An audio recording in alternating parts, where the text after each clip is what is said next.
Oh, what's going on, YouTubers?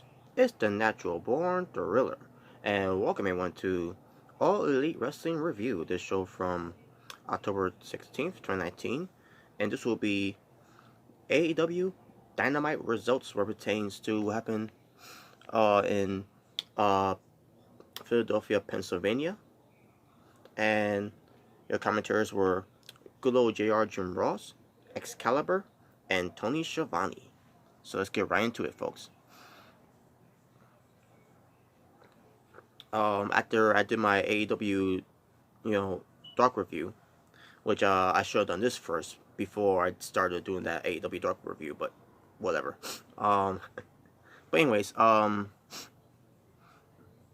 basically before I start off something what pertains to AEW Dynamite, I just want to say, um, I believe when I took when I talk about the ratings what pertains to AEW Dynamite and NXT, um, basically what pertains to the viewership and all that. I'm gonna do a separate video about that. I'm not gonna talk about it anymore where it pertains to AW reviews and where it pertains to NXT reviews because at the end of the day, I'm not gonna basically say that the ratings don't matter on NXT where it pertains to to watching the show because it does matter. But I'll talk more about that when I do a separate video of it. It's gonna be a video for another time. I'm not gonna, but basically moving forward, when it pertains to AEW and NXT, I will no longer be bringing up the viewerships and the numbers that they were on where it takes to cable to the top 10 cable whatever where it takes to most watch whatever because you know because I don't want to be a part of this review because at the end of the day I want this I want where I talk about what pertains to pro wrestling, what pertains to AEW and NXT, is for me to just just to enjoy it and to not care about the ratings that much because at the end of the day, yes, the ratings does matters. It matters to the networks. It matters to the management the managements of TNT and USA and executives whoever and well or what have you. At the end of the day, let them worry about the ratings. While us wrestling fans are worried about how great, good, decent, solid, however the show is moving forward what pertains to pro wrestling. Um, so that's all I gotta say from that. But again, I'll say that video for another time. So let's get started here.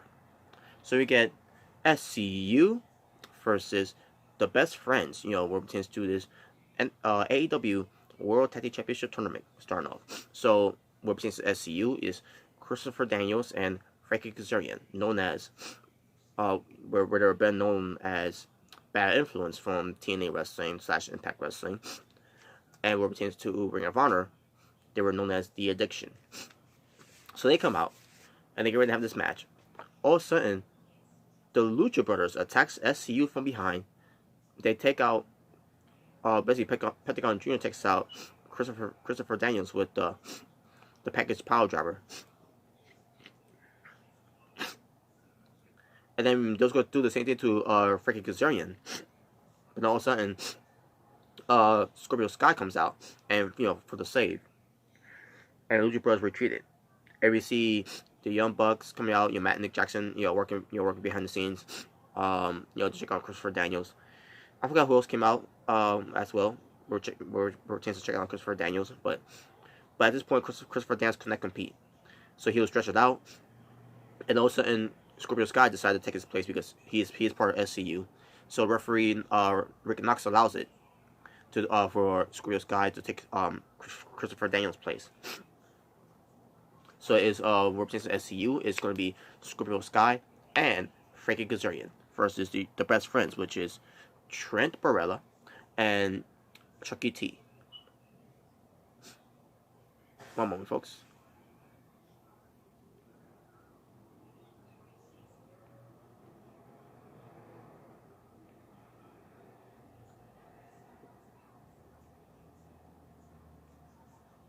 All right, here we go. So, Best Friends versus SoCal Censor SCU were for the AEW Tag Team Championship Tournament match.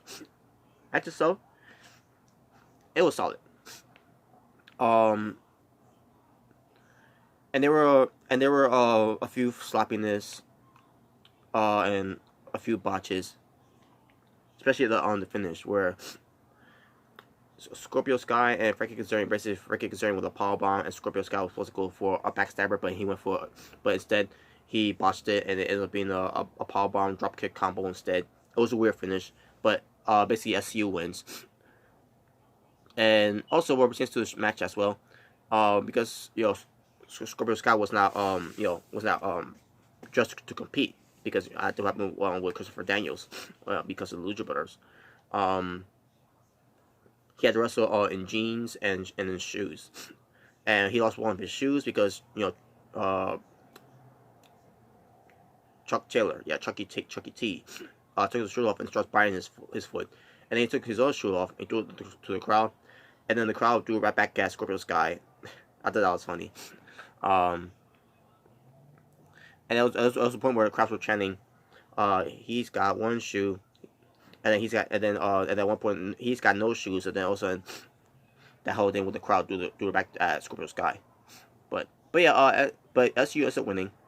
Wasn't a good match. I thought it was just solid for what it was. I wasn't into it that much, so it wasn't a bad match, but it just fell out of place. During the commercial break, we see Santana and Ortiz entering the building. They're known as, and I messed up there on the tech names before too, folks. I thought it was Pride and Powerful. It was actually Proud and Powerful. PNP. So yeah, I made a mistake there. I apologize for that. I thought it was Pride and Powerful, but it was Pride and Powerful. I mean Proud and Powerful, I meant to say. See, I just messed up again. It's Proud and Powerful. There you go. But so we get Santana and Ortiz coming out of representing the inner circle. They go up against some guys named John Silver and Alex Reynolds. Obviously, it was a squash match for a showcase to Santana and Ortiz. They won with the Street Sweeper. After the match, Chris Jericho was backstage. He'll show on Temperature. Excuse me. Sorry, folks. Excuse me. I tried to hold it in. My apologies. Excuse me.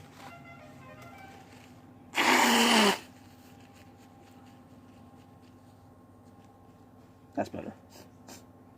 So as I was saying, Chris Jericho was backstage, and they showed him on the Topatron,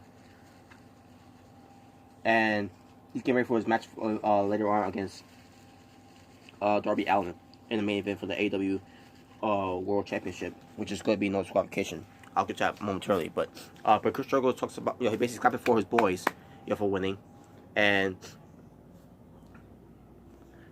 basically saying that he that they're going to continue to dominate and run through everyone. Jericho says that Santana and Ortiz want the Young Bucks at Full Gear, and there you go. And by the way, while Jericho's cutting this promo, you got Ortiz going crazy, talking over Chris Jericho, which I thought was hilarious. But Santana like, your Ortiz, you need to keep it down a little bit, because I'm trying to hear Chris Jericho cut a promo here, I'm just saying. But also, let me see a video vignette of Cody Rhodes with Brandy Rose about basically Brandy Rose says to him he's one of the most intense, the most intense people she's ever met, and knew he knew when he accepted the title match against Chris Jericho that he would go away to get prepared for it. Jim Ross was in his interview as well, talking about how Jim Ross, basically represents his video vignette for Cody Rhodes, where Jim Ross talks about how Cody has to balance the upcoming the upcoming match and his EVP duties, while Jericho can solely focus on the match. And then we hear from DDP, Diamond Dallas Page, and Tony Schiavone, MJF. Just showing clips of Cody Rhodes training and all that, and also showing at one point they were Cody Rhodes was in the kitchen with Brandon Rhodes. And Brandon Rhodes was asking him a question. Where Will was talking to him and all that, and then Cody Rhodes sure and everything. And then kisses her and walks off, and then it was good. Basically, and also MJF says that his time match means everything to Cody Rhodes, and that right there, that's gonna give me something to think about what pertains to Full Gear coming up in November. Because as soon as she said that, I'm thinking to myself, okay, when you gonna turn on him?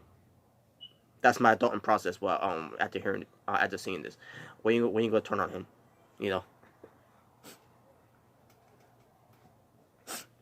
Well, obviously, it's probably gonna happen during the pay-per-view, but still. But anyways, I'm watching this and all that, and I'm saying to myself, okay, this is good. What to do for Cody Rhodes there, but I think they should have done this for Darby Allin, who's getting a title shot against Chris Jericho on this very show there. Because if you want to do this for Cody Rhodes, that's fine, but say this video package for the next episode of AEW Dynamite. Because where retains Chris Jericho versus Darby Allin. You don't know if Chris Jericho is going to retain against Darby Allin. I'm not saying that Darby Allin was going to beat him anyways, but still. I think they should say this video vignette for the next time on AEW's Dynamite. That way they could say that Cody Rhodes is going to be ready for against Chris Jericho instead of what could happen later on if Darby Allin would have won against Chris Jericho. Oh, by the way, it was a street fight, by the way. Not that I remember. It was a street fight between Chris Jericho versus Darby Allin. But I'll get to that later.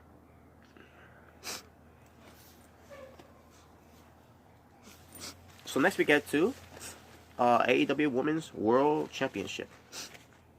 The challenger, Dr. Britt Baker, DMD, versus the AEW World Women's Champion, Riho.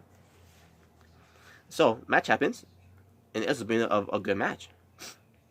I love this match. It was pretty damn good. Britt Baker was the only thing that it was where she was just solid, but Riho was actually was doing pretty good in this match.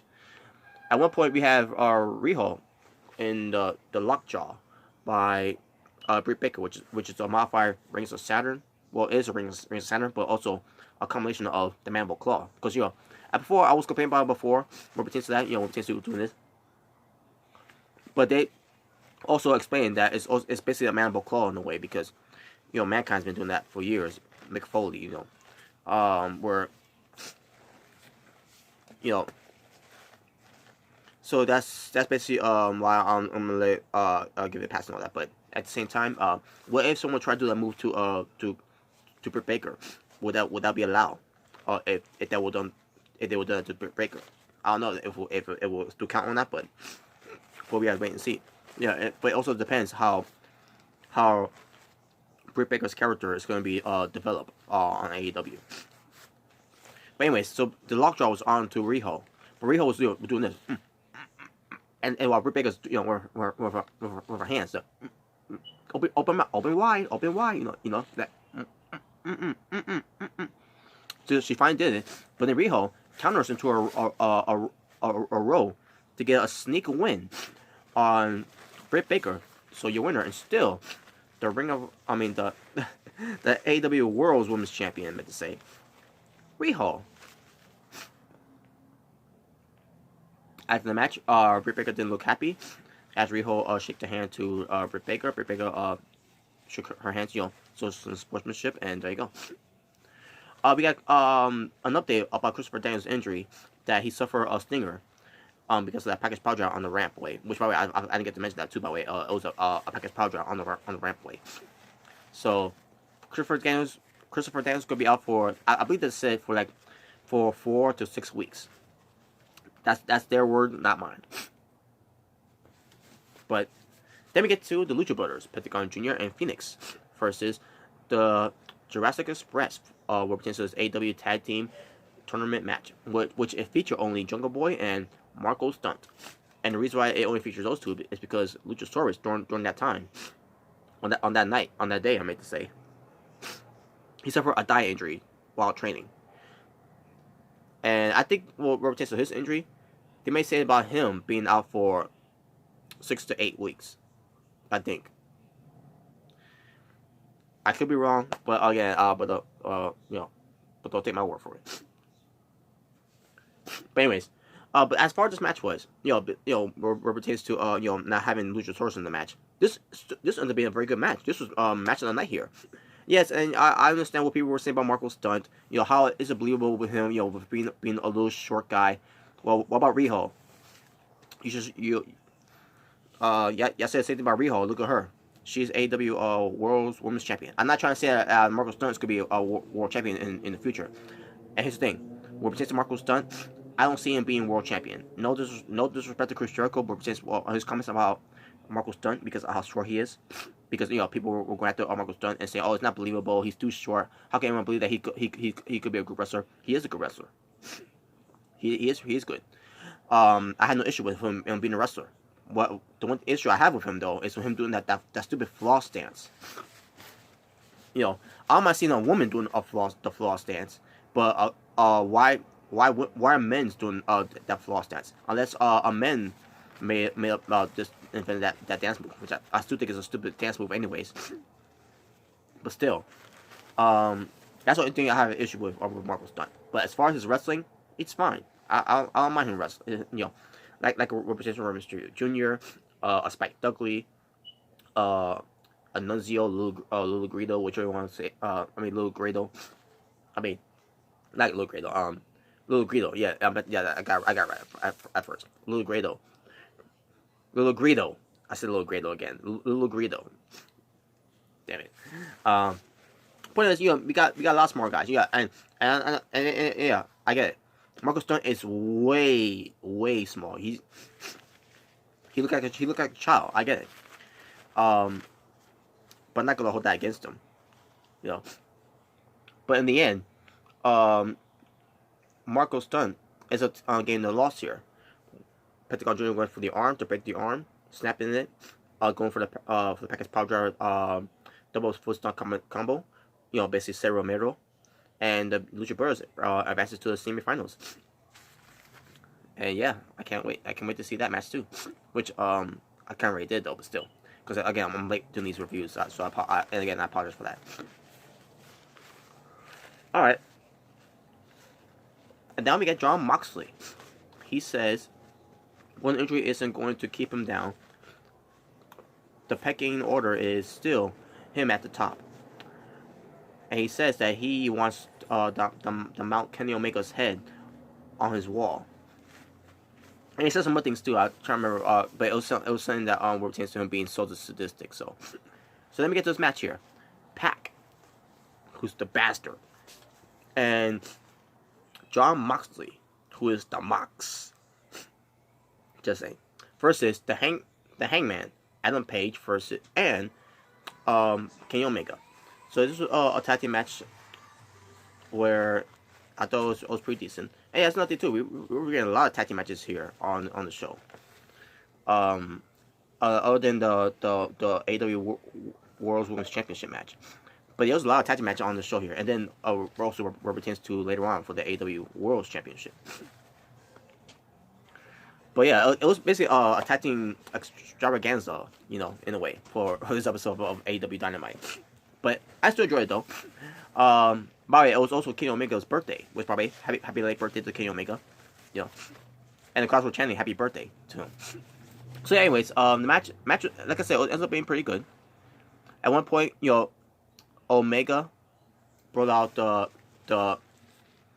broom with the barbed wire wrapped around, and then Jon Moxley get the baseball bat from the other side with the barbed wire bat around, and those go at it and everything, right? Referee was trying to calm things down, and then Moxley scares him away. Referee leaves the ring.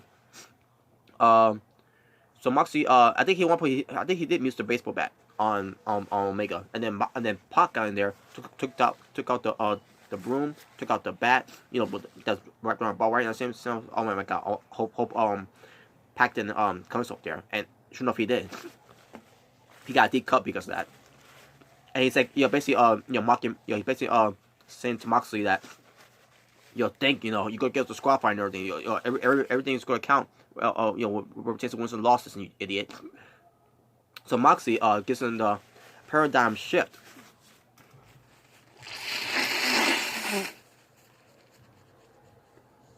Sorry, folks, I was about to sneeze again. But as I was saying, Jon Moxley gives him the paradigm shift, the door on DDT. And then he walks off. And he says, basically saying, screw you. So as he left, Pac, I'm gonna say he falls victim to a 2-on-1 situation. So we got a buckshot lariat by Hangman Page, and then Omega with a V trigger, and then Hangman Page with a Deadeye. Gets the win on basically Adam Page gets a win on Pac. So Kenny Omega and Hangman Page wins the match.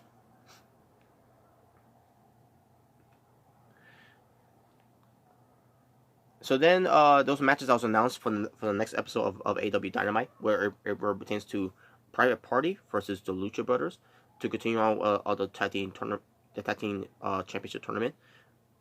Also with SCU versus the Dark Order, where it pertains to the Dark Order getting a bye after all these series of buys matches that they've been doing all year.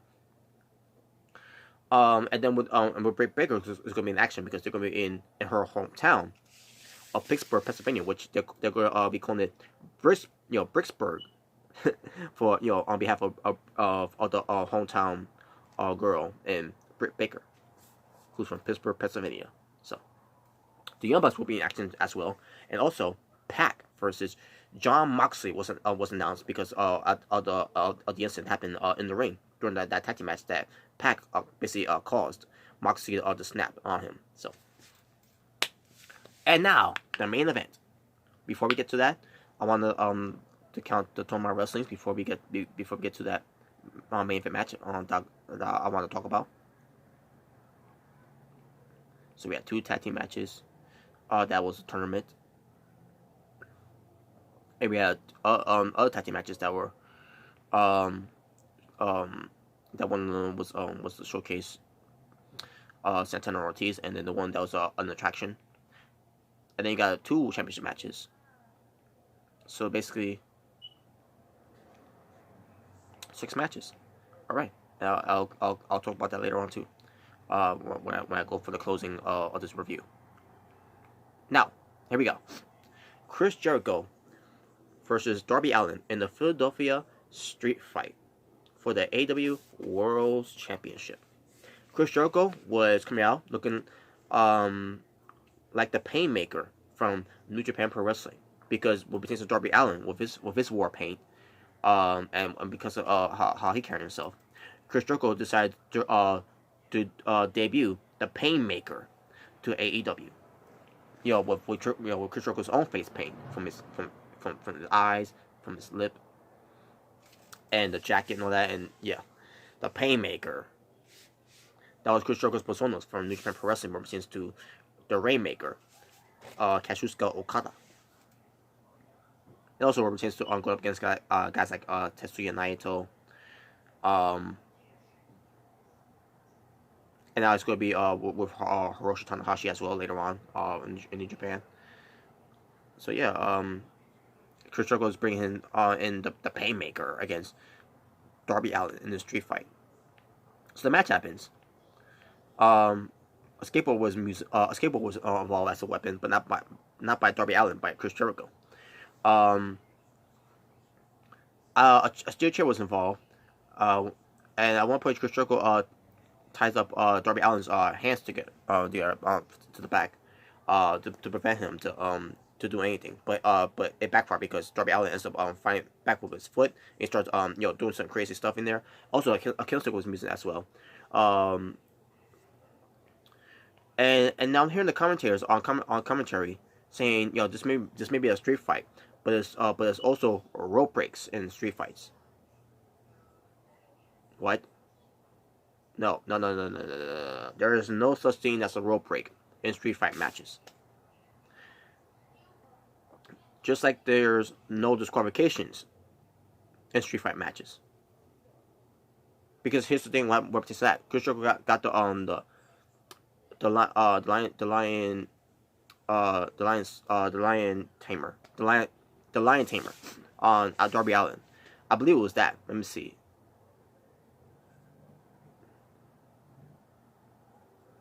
Or the Walls of Jericho, whichever you want to say. Walls of Jericho, which is a difference there.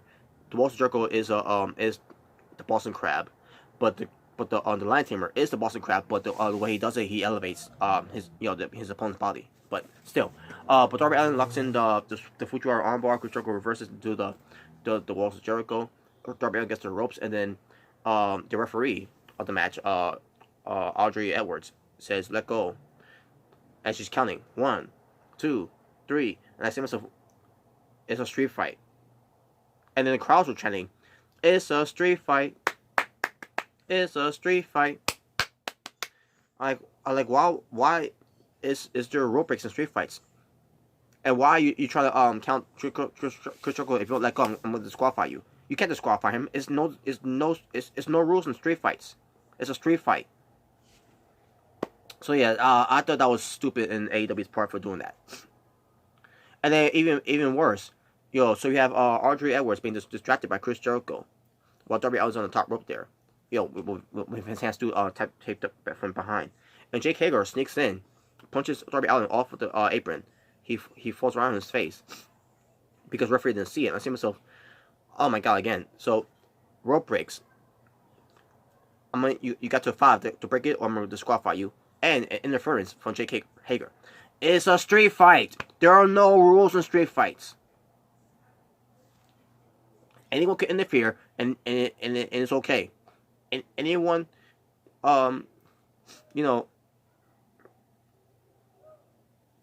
don't know.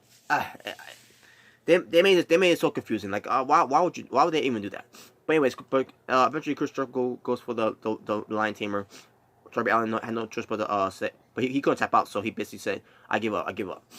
And Chris Jericho wins. Still, your AEW World's Champion. And then the Inner Circle comes into the ring. Even though Jake Hager's already there.